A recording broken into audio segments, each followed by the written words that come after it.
Madinah Institute for Leadership and Entrepreneurship, MILE. It's Dave Clutterbuck here, and I'm going to share with you some research that we've been doing over the past 8 to 9 years, looking at the whole area of talent management, succession planning. And the research question we originally started with was if succession planning and talent management actually work, what's happened? How should I put that? Why is it so often the wrong people get to the top of organizations? And this seems to be a constant theme. We see very, very poor people getting to the top of organizations. We see so many of the financial services organizations being led by people with the socio-emotional maturity of 12 to 13-year-olds. How did this happen? And of course, it's a failure somewhere along the lines of the succession plan management and talent plan and talent management processes. And similarly, with the diversity in organizations, we've spent billions of dollars on getting people on gender-based programs to get and racially based programs to get more people from more women and more people from racial minorities to the top of large organizations, and it's not had very much impact at all. And so what we want to know was what's happening here. What's the cause of all this? And so that's where we started the whole process of looking at what was happening. And what we found was that standard HR practice is basically based on a lot of unevidenced assumptions. And very often these assumptions are reinforced by a great level of myths. And what we find is that these assumptions often are self-fulfilling prophecies, because if you say right, well, we know that our talent management process works because the people we identified as talented have mostly gone on to more senior roles. But that doesn't tell you anything. What it simply says is that the system itself is basically rewarding the people who had the effort put into them. But if you put the same effort into other people, would you have any different result? And basically, the data tell us that if you were to choose people as potential leaders by the size of their noses, and then invest in them as the same way as we do now the people that we identify in various ways as being talented, it's impossible to prove that you could not get just about the same results in terms of effectiveness, and indeed perhaps slightly better results in terms of effectiveness. Indeed, one study recently, a desk study, showed that in lots of circumstances, when instead of promoting the person who's perceived as the best performer in a team, if you just promoted somebody who at random from that team, you might actually get a better result in leadership terms. This is horrific stuff. And so what's happening is many large corporations are questioning whether these processes are really working, and throwing out things like standard performance appraisals. Adobe did this and found that it saved 80,000 man-hours and improved the performance of its staff, and actually improved also the speed with which it got rid of people who weren't delivering. So there's some real difficult issues here. So there are a number of myths here. First one is that line managers can recognize talent, and all the data on this one tells us that actually they're terrible at it on average. Indeed, one study shows that there is a negative correlation between a line manager's perception of somebody as a talented leader and reality over several years. There does seem to be a high correlation in terms of direct reports perception of somebody's leadership qualities. But what do? We ask leaders or teams to nominate their direct reports in terms of who should go on special training and become part of the talent pool. So there just is no evidence that line managers are good at selecting talent, except in one particular case, and that is when that talent is just like them, or when they perceive the person to be similar to themselves. And that's probably not the best way of getting diversity in an organization. We've got this idea that clear job descriptions are important. Well, when we have a room full of people, we ask them how many of them are actually doing what their job description says. Almost everybody says the moment they get into the job, they start to change it and the environment changes around it.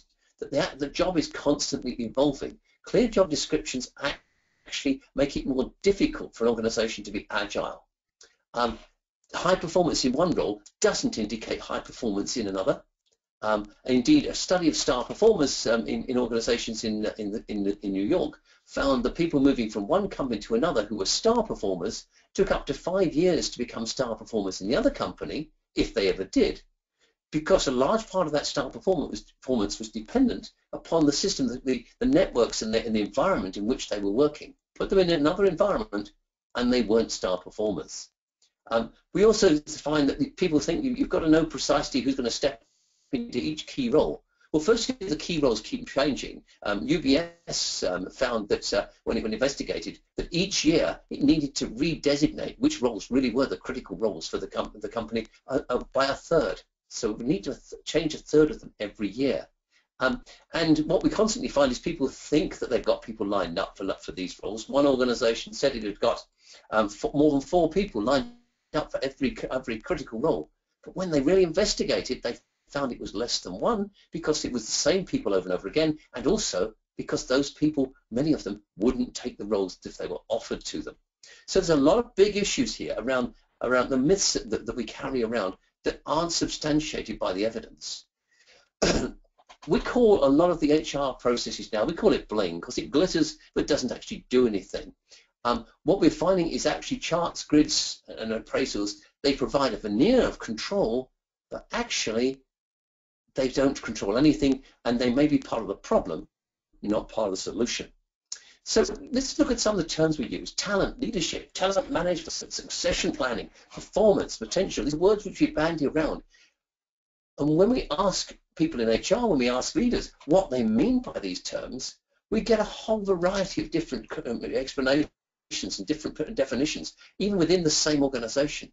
Basically, we're totally confused as to what we mean by these terms. Just looking at talent, is talent somebody like me? Is it somebody who performs well in their role? Is it somebody who has potential, whatever that is? Is it somebody who scores highly on leadership competencies? The reality is that the tighter that we try and define talent, the less relevant it is. And basically, talent is almost impossible to pin down. It's by their very nature, people who are genuinely talented or above averagely talented don't fit the norms and stereotypes. Indeed, one study of entrepreneurs in Australia found that if we just used leadership competencies to select people who were the entrepreneurs running their own companies, most of those would fail on one or two or more of the characteristics we were looking for. So there's some real issues here. So basically, talent is about how we use our biases and stereotypes to sort out who we're going to put effort in developmental effort into. But there's all sorts of issues here. There's a number of biases. Gender bias, the assumption, even though it's never explicit, that men must be brighter than or have better leadership potential than women. Now, we also all know that can't be true, but the subtle ways in which organizations work make that a reality. And a simple example is if a guy is assertive, it's seen as a good thing. If a woman exercises the same level of assertiveness, she's seen as aggressive. And time and again, we see these biases, these processes which are actually undermining the diversity of our ideas about what talent is. Physical characteristic bias. If you are tall, you're seen to be more of a leader than if you're short. Your colour of your eyes can actually have an impact too. And for men, at least, if you are good looking, you are perceived to be more of a leader than if you're not. And for women, it's much more complicated, and we won't go too far into that. Success bias. We tend to promote people who haven't made major mistakes, when actually we should be doing the opposite. We should be promoting people who have made mistakes and learn from them. People who don't make mistakes get to middle management and they have basically very little experience of failure, and so when they face failure, they fall over, they are unable to cope with it well. And the whole phenomenon of middle-aged burnout among executives is related to this issue. Flattery bias. we actually think people who seem to like us and appreciate us and are praising for us, they must be talented, because they're very perceptive. But the reality is that this is how sociopaths progress throughout organizations, because they flatter people above them and they do other things, more unpleasant things to people below them. We actually are very, very vulnerable to flattery bias. We also find that the way that we measure performance, it really, and it doesn't help either, because we expect every team, every unit in an organization, we expect the managers to identify who is more or less talented or more within their teams. But the trouble is that if somebody has a team all of high performers or all of low performers, they still apply the same levels of assessment. And so basically you're not comparing apples and and pears. It's not a valid comparison. And which leader wants to say, actually, there's nobody in my team who's really, really talented? That's a big issue. A lot of other issues, other things come about what are leadership qualities, and I'm going to come to that one a little bit more in a little moment. But basically, to reinforce it, the qualities that make people talented are also those that make them unique, difficult to classify, and unpredictable. The more that HR tries to make talented people fit standardized talent management and succession management processes, the more likely it's going to fail, and it does. So we've tried to look at what is talent, and we can find 3 consistent qualities that lie within people who are generally seen to be talented. They have an aspiration, a desire to grow and achieve. They've got ability, the capacity to learn, and they've got a lot of applied energy. And we find underneath that energy comes curiosity, motivation, and impetus. These things are not that easy to measure. And although there may be consultancies that come up with all sorts of tests and that are supposed to measure these things, it's not as simple as that. And we have tried to extract from all the literature and all the research, can we actually find a way of defining talent more easily? So some of the things we look for were significant continued investment in their own development, track record of developing other people's. Many organizations use those 2 things as a gateway into further development. If somebody can't develop both those things, you probably shouldn't be investing resources or in their development at the expense of other people.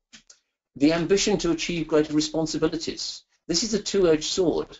For those who've got real talent, they do this in pursuit of a cause which is wider than themselves. For those who we have to worry about, and in particular our friendly organisation of sociopath, the primary reason for their achieving greater responsibilities is for themselves, is for their own power and authority. Those are the kind of leaders we hopefully try and avoid.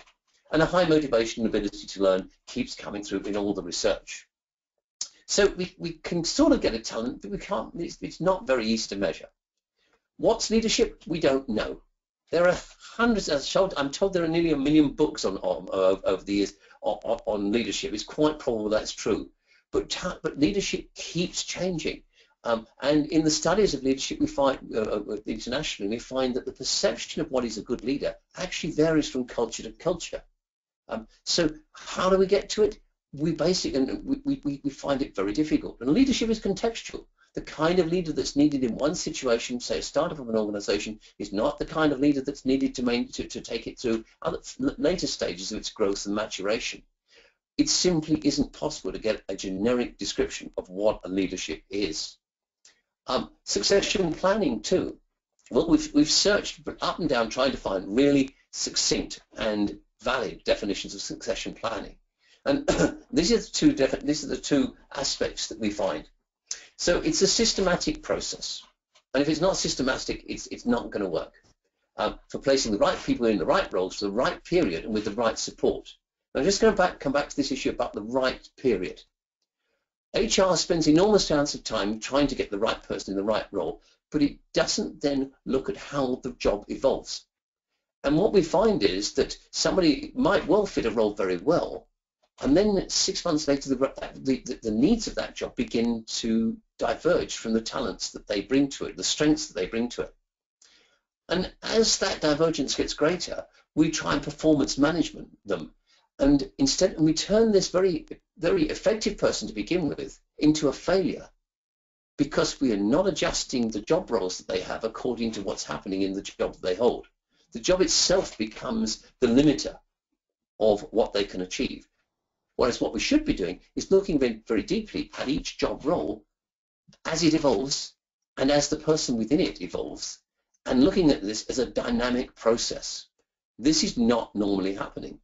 And I was tremendously impressed by a chief executive of a company, a large company, who I interviewed, and I asked him why he had resigned when he was at the top of his career. And I asked him, were you afraid of being found out? And he said, well, look, no, I don't think so. He said, I was asked to stay on for another year, and while I grew my successor. He said, what had happened was, when I took the role on, there were lots of big decisions to make, and I made those decisions together with the executive team. He said, but then many of those decisions were coming around again and needed to be remade, and I had to ask myself, was I, the person who'd made those decisions the first time, really the best person to take them the second time round? And I decided that I would have too limited thinking to do that, and so I should hand on the baton to somebody else. That, for me, takes great courage. So on this issue, we really, HR's role is not just about putting people in roles, but helping people to shift roles whenever in accordance with the strengths that they bring and the contribution they can make. And so the other part of the succession planning for me is that it's about ensuring this requisite variety of people. And we know from systems theory, from complex systems theory, that this is really what we're experiencing here, that people need, the organizations need a lot of variety, because as job roles are constantly changing, what's needed in a particular role may be something completely different from what we had intended perhaps even a year ago, which is another good reason for not actually setting people up as crown princes waiting for a role to happen for them. What we basically see is that top succession planning has failed dramatically. One survey shows that 70% of succession plans fail within 2 years because they lose top management support. Another shows that promoting people according to succession plans mispromotes people 3/4 of the time. And if you hire somebody even from outside, even then, 50% of the people, or less than 50% of the people that you hire from outside the executive level are going to work out as well as was intended. These are awful figures. And so when we actually look at succession planning, when it's well done, it's a dynamic process of aligning employee aspirations and talents with the constantly evolving needs of the organization. It's also a process of providing employees with the resources and the support they need to grow into new roles. What it's not is about deciding who is and who is not talented. That's basically a waste of everybody's time and money. We have the same problem with leadership competencies. But for all of these reasons that I put up here, they tend to miss the point most of the time. They focus on the easy things to measure, not the major contributions that people make, which are often too subtle to measure. They're reductionist. They look at the small things. They are inflexible.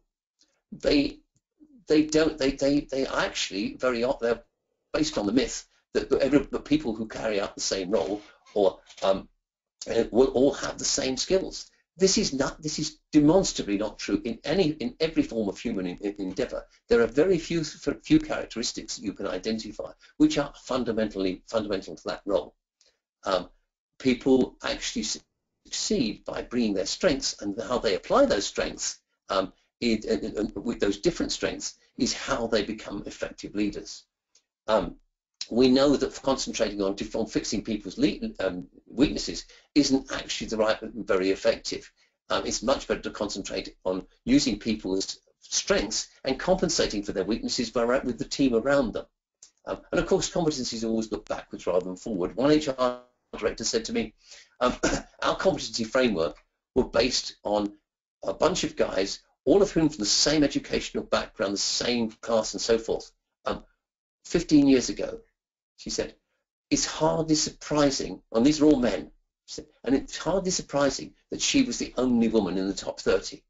Nothing. The competencies are a recipe, by and large, for bias, stereotyping, and lack of diversity. So where do we go from? Oops.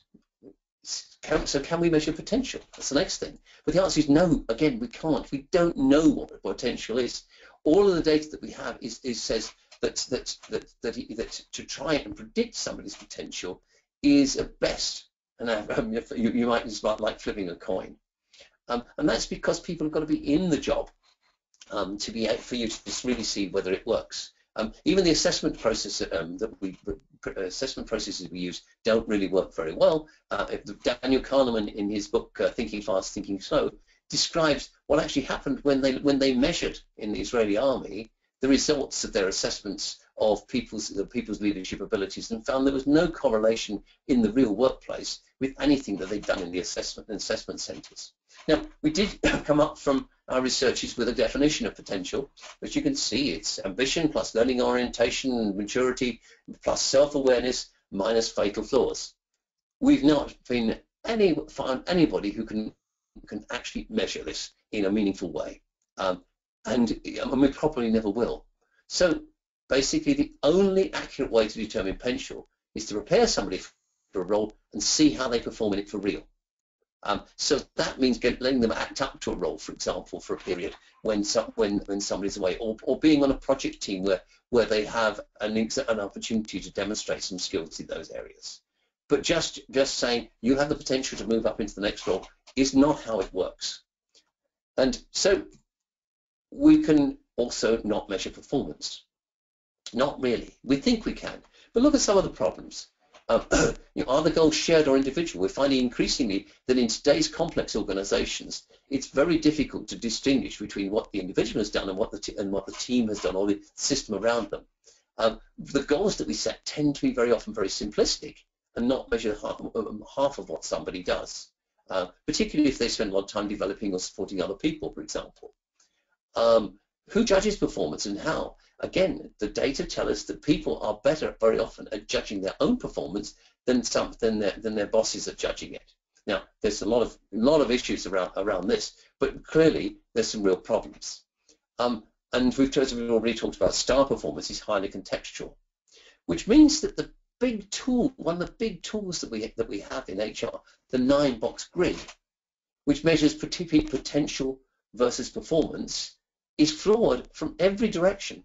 And indeed, when in our researches around this, what we found is that there are 2 or 3 big things that happen when you put people in, or decide whether people are talented or not, or how talented they are, using a 9-box grid. So people you've just told, or even if you haven't told them, they have intuited that they are in the most talented and ready for promotion box, immediately psychologically start to slacken off. They pay less attention to their learning, they listen less, and they basically are just impatient to get that promotion. If they don't get that promotion in a fairly short period of time, they dust off their CVs and go and see the headhunter. When they, excuse me.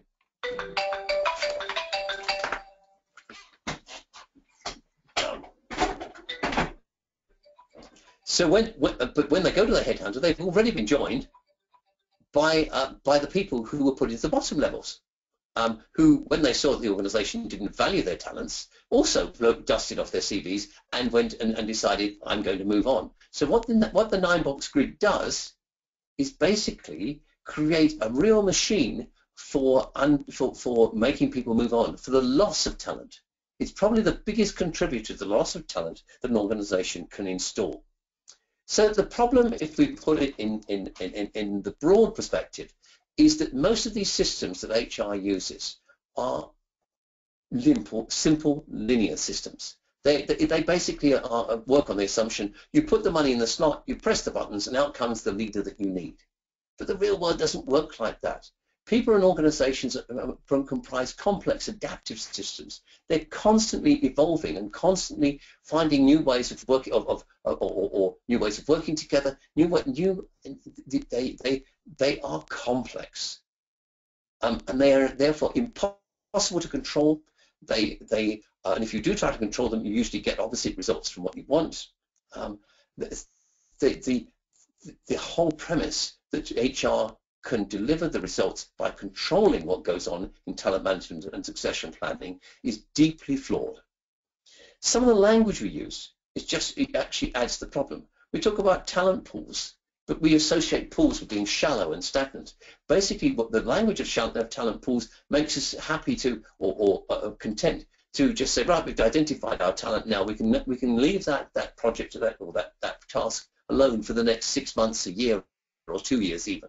But the reality is this is a dynamic process, and what we need in the organizations and how we perceive talent and how we might apply talent is constantly evolving day by day, not 6 months or a year by year. And similarly, we have this wonderful term, the leadership pipeline. Well, pipelines, they are narrow, constricted, and they have a one-way flow. They also tend to leak.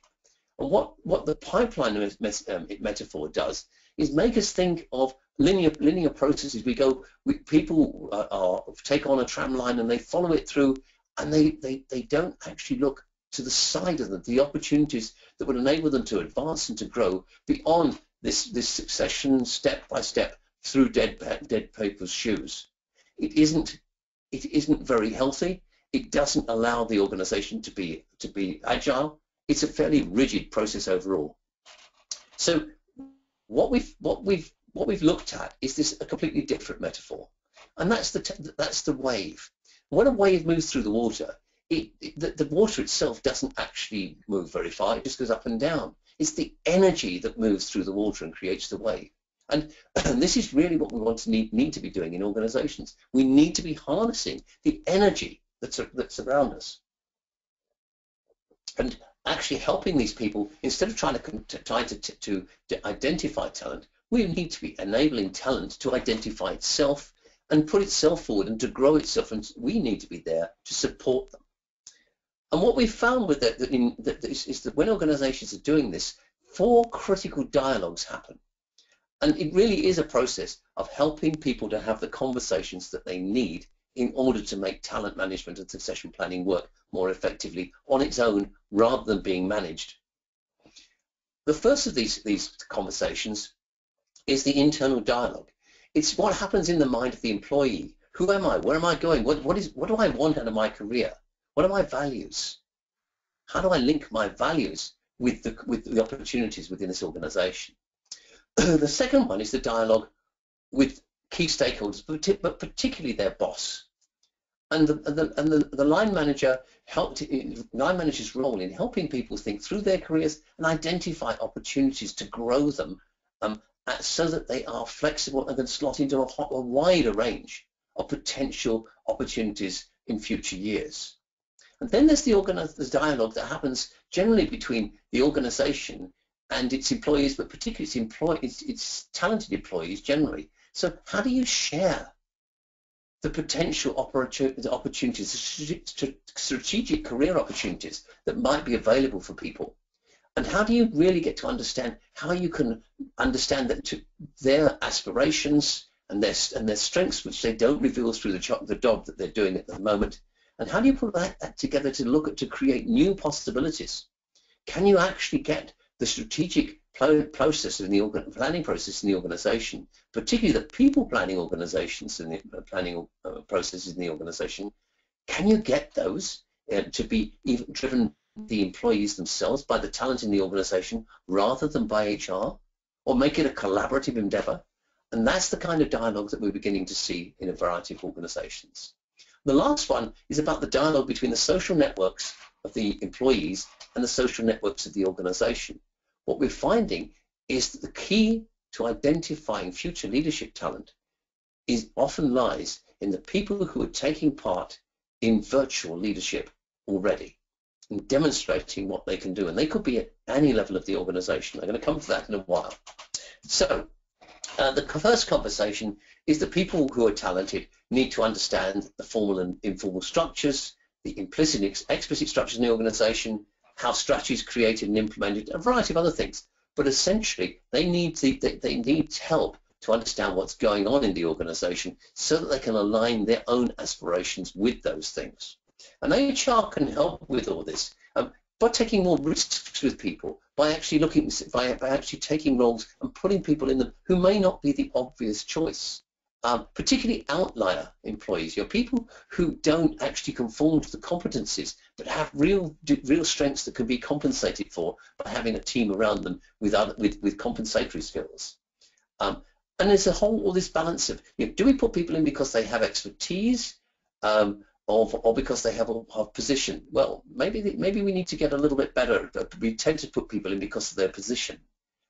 Do we reward for how people contribute, or do we reward for seniority? Do we reward people for how they contribute to everything that's going on to the system as a whole, rather than just to the obvious work that's being done? All of those are things that we need to question. Can we have more honest exchange in the organisations? Can we actually make information more available to them? And bridging the generation gap, can we really show that we're listening to the new generations that are coming through and actually working with them to help to present career opportunities in ways that are meaningful for them, which at the moment they very often aren't?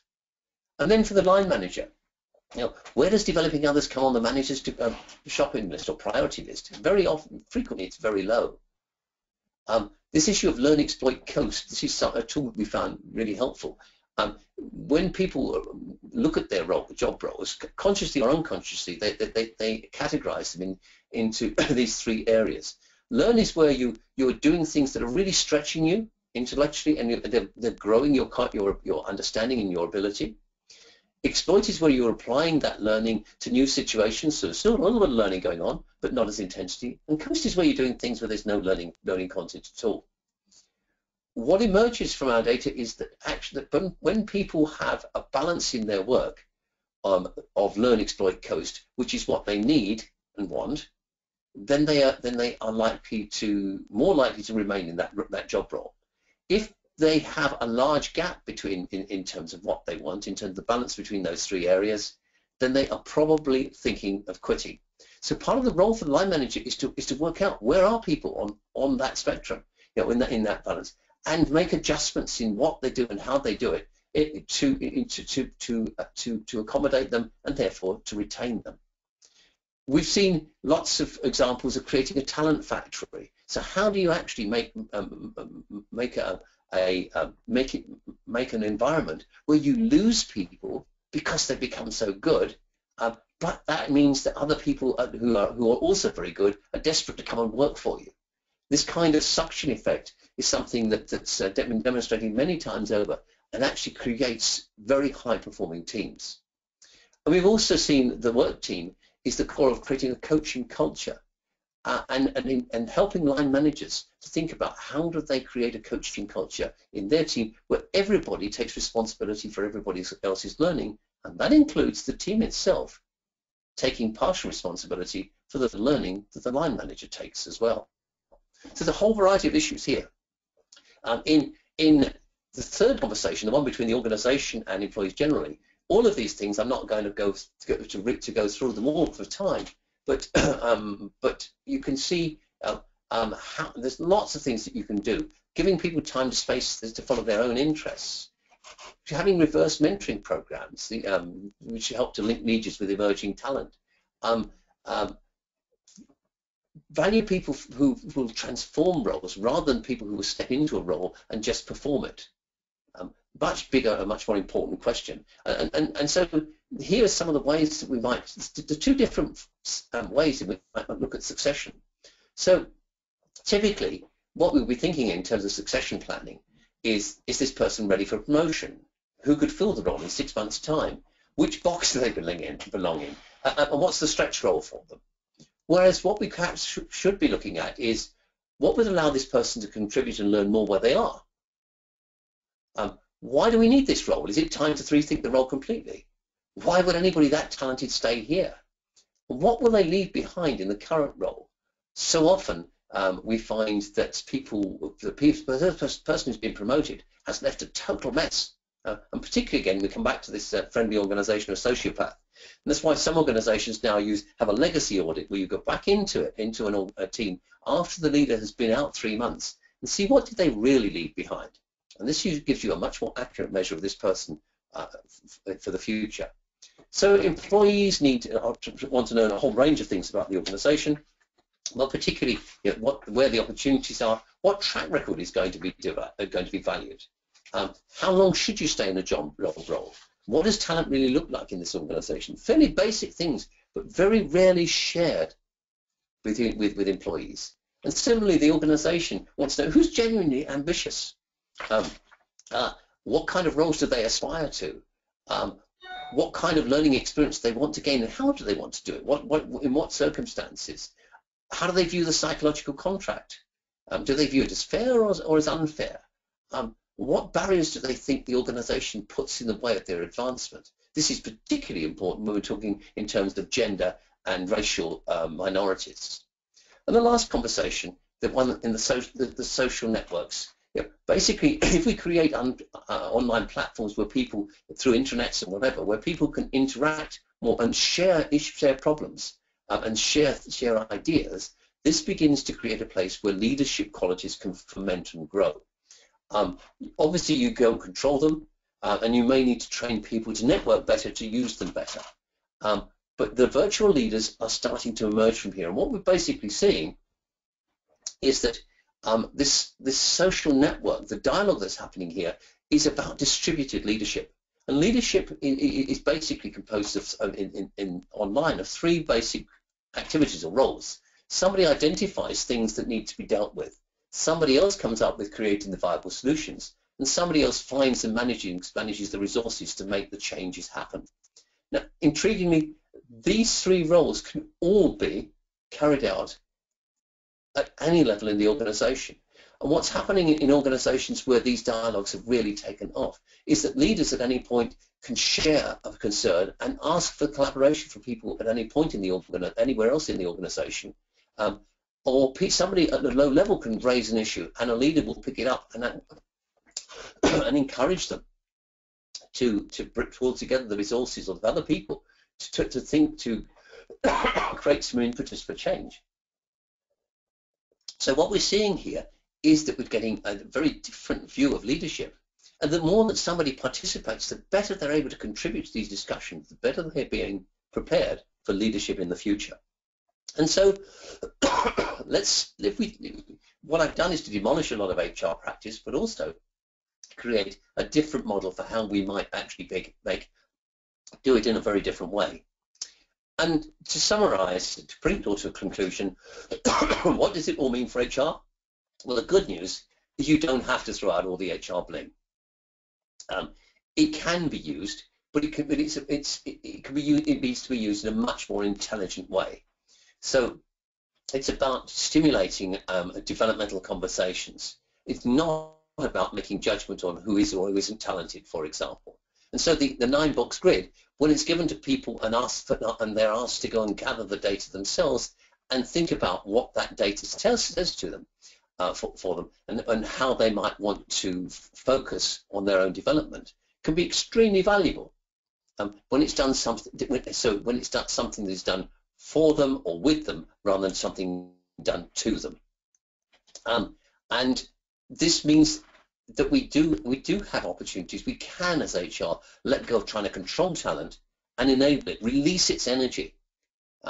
It takes courage to do that, but the great thing is that creates so much time for HR to focus on things which are more meaningful and more fulfilling in their own job roles too. And to summarize, if you give people enough opportunities to grow, if you open up the opportunity, tasks and job roles that are emerging, let people propose job roles that they can do, rather than actually have a rigid hierarchy. Forget about the person. If somebody's applying for a job role, they must be in the next level below. Look who's actually got the talents to do that role. Recast the role, change things, make things more flexible, allow the talent in the organization to drive the organization rather than try and corral them and make them into clones. That's the challenge for HR. I think it's a wonderful opportunity. So as we say here, Give enough people the opportunity to grow, and the shortage of talent that we see globally will take care of itself. Thank you.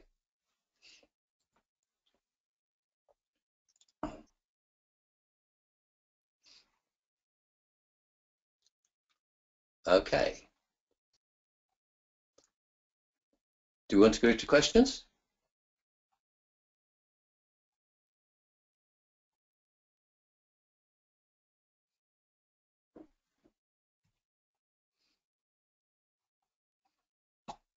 Hello?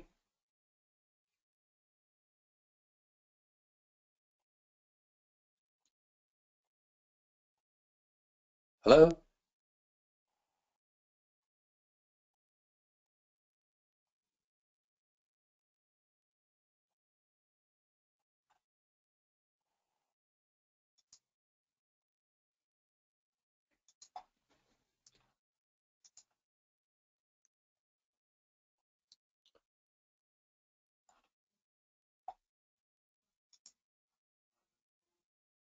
Hello, Ali? Are you there? Hello, Ali? Are you there? Yes, yeah. Hello, Dr. Professor Clutterbuck. Thank you very much, sir. So we have concluded the webinar. I had a brief disconnect, so I'm glad. Okay. Okay. Great. So, folks, Okay, so thank you very much, sir, for your presentation.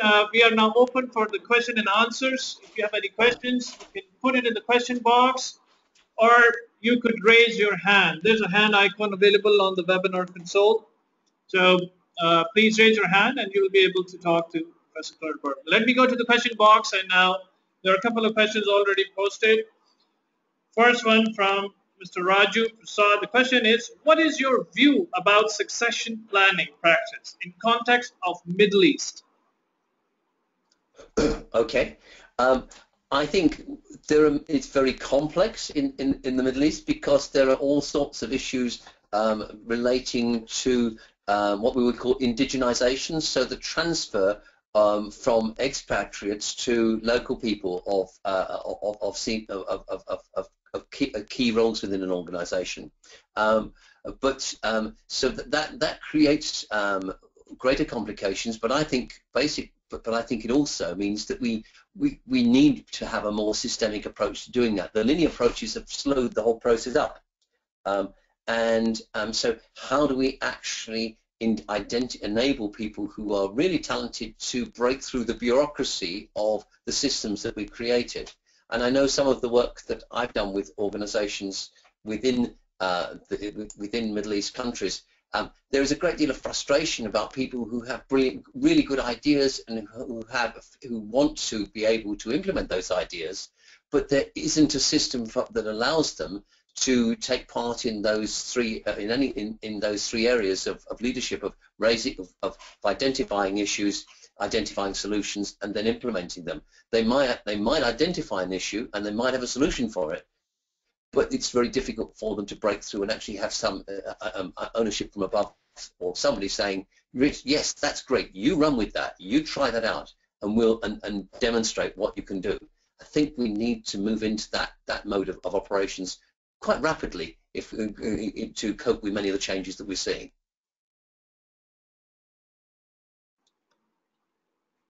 Okay, thank you very much. We have a caller who has raised a hand, so let me go straight. We have Ms. Roxana Mocano. So Roxana, could you please introduce yourself and ask the question? Yes, I'm Roxana Mocano. I'm leading a human resources vocational school in Romania. Hi, David. Hi, Roxana. I would like to ask you about the destiny of the seniority in the organization. So we are very preoccupied of the two segments of human capital. On the one hand, we are preoccupied, we are challenged by the new generations and the young people, but also, at least across Europe, we have a lot of problem with the senior people. We experience on the European labor market a lot of dismissal among the very, very valuable senior leaders. So if you agree with me in that matter and you have observed this situation, I would like to know your views about this concern.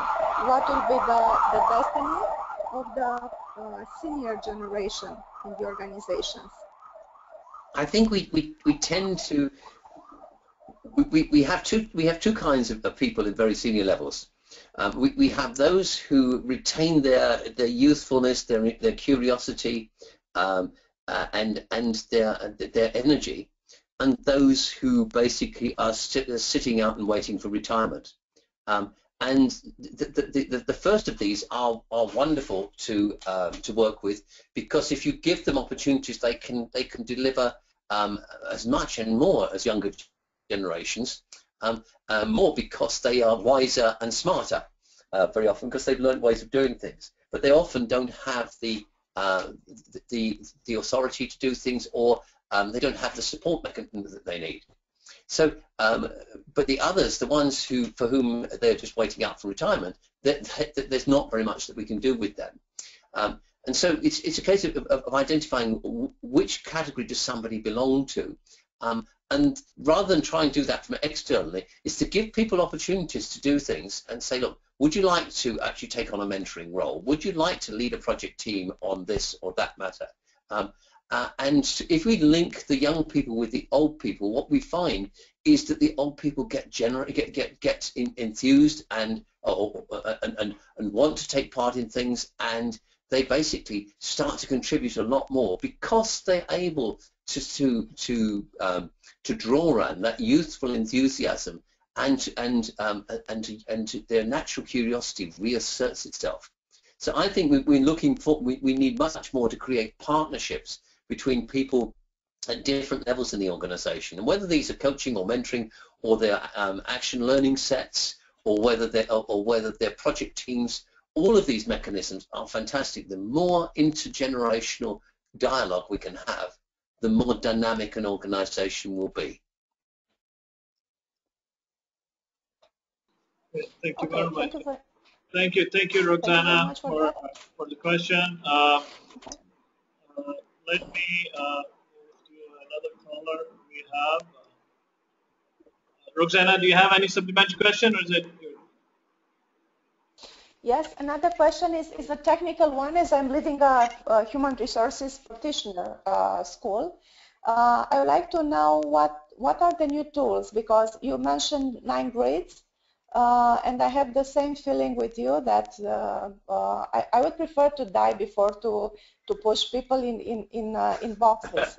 But on the other hand, we have to face it, they are very familiar and very popular among the HR practitioners.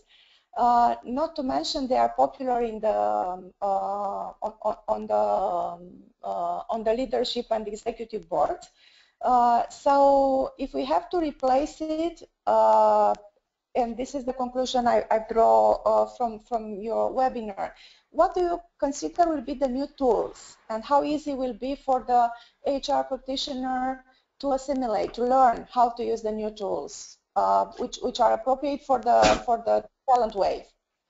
Okay, I think the danger, every time we introduce a new tool, somebody turns it, a tool becomes an instrument, and instruments tend to be fixed and solid, and therefore they get used for the wrong things, and so that they you know, if you've only got a hammer, you see everything as a nail, is a standard comment.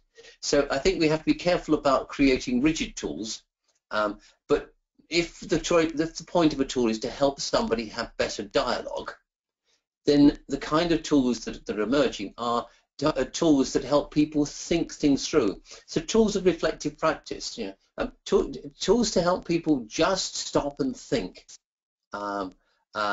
Tools to help people understand themselves and their own identity.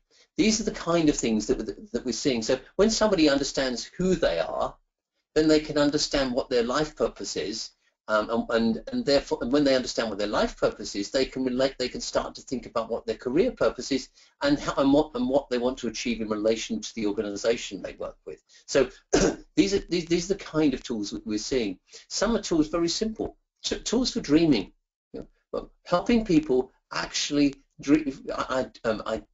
identify and articulate the dream that they hold, what the person they want to become, and why.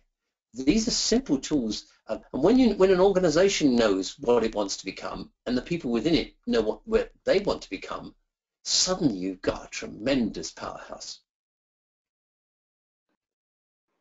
Thank you very much, Professor Clutterbuck, and thank you, Roxana, for some interesting questions. Let me move to another caller who has raised his hand. We have Brother Shaukat Ali. Brother Shaukat, could you hear it? Could you please introduce yourself and ask the question? Mr. Shaukat Ali, can you hear us? Okay, I believe you have posted the question in the box, so let me just read it from there. Isn't it like a case that in the Middle East it is impossible for genuine talent management because all senior jobs are reserved for local, irrespective of talent? That's a wonderful question, and I agree that this is a big issue. It's in many countries there are issues of family connections that dominate it. So this whole issue is related to also to politics and the political flavour and structure within a country. Can we get away from this? I'm sure we can. Is it doable in the very short term? Much more difficult to predict. But what I do perceive is that there is increasing understanding amongst in some countries that the way to get things done is to maintain the power structures which seem to be so important, particularly to ruling families, while at the same time allowing project teams to have a much greater degree of freedom as long as they deliver the results. Now, I think something we see, maybe 2 steps forward and 1 step back in this kind of procedure, but I do see an increasing amount of slow but increasing amount of freedom, and particularly for women who have for a long time found it more difficult to get into those significant roles, for example, as part of reputation building project teams. Okay, thank you very much, sir. We have one last question. How open should a coach be when they are moving into mentoring mode? That's very interesting. We have whole courses around this. I think that the first thing to say is that when we're working with professional coaches, we have a whole course for professional coach to professional mentor, and there is a lot of mythology about mentoring based upon the fact that there are 2 models of mentoring in the world: an American model and a European model. And the most dominant one now is the European developmental mentoring model. And basically, in that model, it's one of the sources from which modern coaching came. So, as a coach, we would have some experience. We would try not to use our experience. As a mentor, we would use our experience to craft reasonably powerful questions that will help the learner's thinking or the client's thinking. At the same time, you get to a point where there is some the person has done as much thinking as they can based on the knowledge that they have, but in order to help them further, we need to share with them some information that they don't have. So what we're doing is not advising, and that's very important to stress, but what we're doing is helping them achieve a greater contextual understanding. So we're giving them context. When they've got context, then they can make their own decisions and work out their own advice. But the role of mentor is definitely not to advise. The role of mentor is to help somebody, well, we define mentoring basically as using your wisdom to help somebody else develop their wisdom.